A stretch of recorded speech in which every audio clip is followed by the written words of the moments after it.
Assalamualaikum warahmatullahi wabarakatuh. Baiklah, masih bersama saya Hendra, tetap di channel Hendra Berbagi.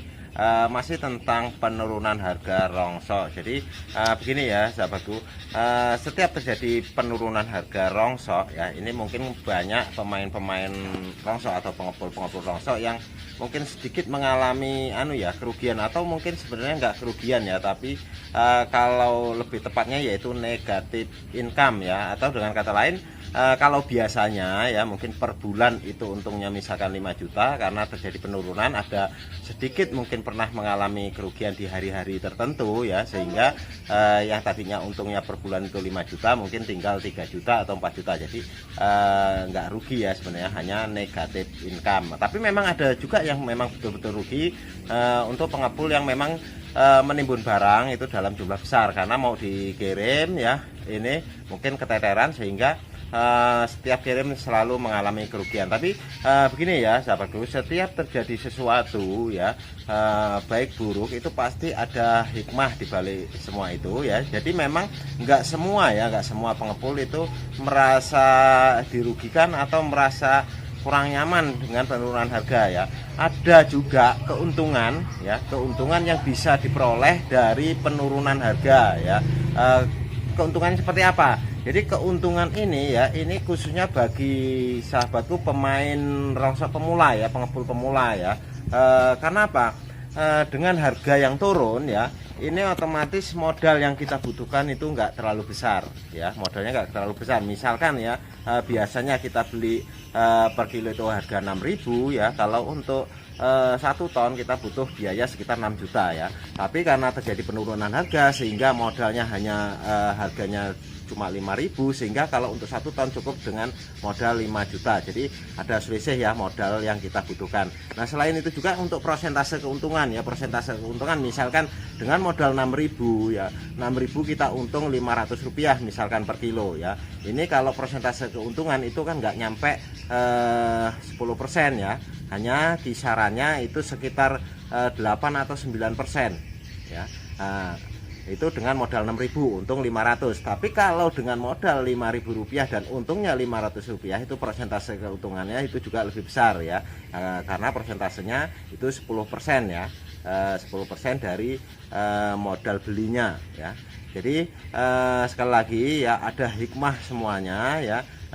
Enggak semuanya kalau misalkan rongsok turun itu semua dirugikan ya, ada enaknya juga ya, enggak semuanya merasa enggak enak.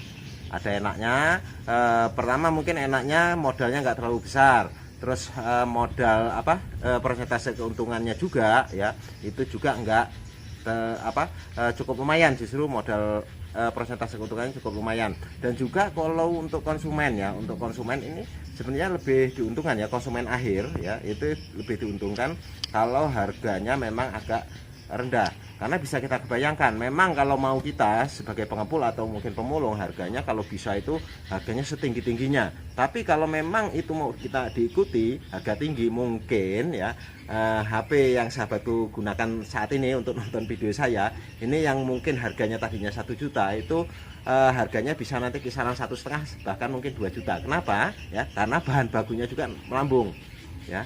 Jadi mungkin sahabatku yang biasanya menggunakan misalkan beli mie aja, mie instan ya, itu bisa harganya 2 kali lipat. Kenapa? Karena kardusnya ya, itu misalkan bahan bakunya sudah tinggi, dan juga plastiknya juga nanti bahan bakunya sudah tinggi, otomatis itu akan berpengaruh ke harga jual ya, produk yang sudah akhirnya ya, dan itu yang kena imbasnya otomatis konsumen akhirnya.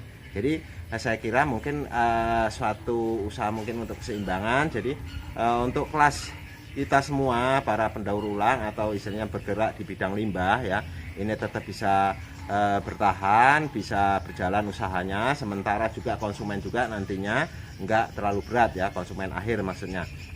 Nah, memang ada sedikit juga kendala, biasanya kalau harga terlalu rendah ya, ini sebaiknya mudah-mudahan kita doa sama-sama enggak terjadi ya. Kalau harga terlalu rendah, harga untuk bahan bekasnya, limbahnya, ini kendalanya kadang-kadang pemulung ya, ini agak males ngumpulin barang ya. Pemulung di sini adalah pemulung yang memang bermodalkan kemauan ya, hanya bawa karung keliling di kampung-kampung atau misalkan di kota-kota itu ya, kalau harganya rendah itu males ngambilnya. Lain hal kalau misalkan pemulung yang memang nunggu jadi penguasa bak sampah ya, ini dia akan diambil walaupun harganya 1 kilo plastik itu Rp500 akan tetap diambil. Karena apa? Dia tidak mengeluarkan energi yang begitu besar ya, nggak sebesar pemulung yang keliling ya, yang bawa karung. Kalau penguasa bak sampah itu ya udah apa adanya, orang barang nemu kok, barang sudah dianterin dari penduduk atau warga sekitar ya, sudah ditampung di tempat pembuangan, dia tinggal memilah-milah terus nanti sudah barangnya sudah diambil ya. Jadi imbasnya itu kadang-kadang pemulungnya agak males kalau harganya terlalu rendah.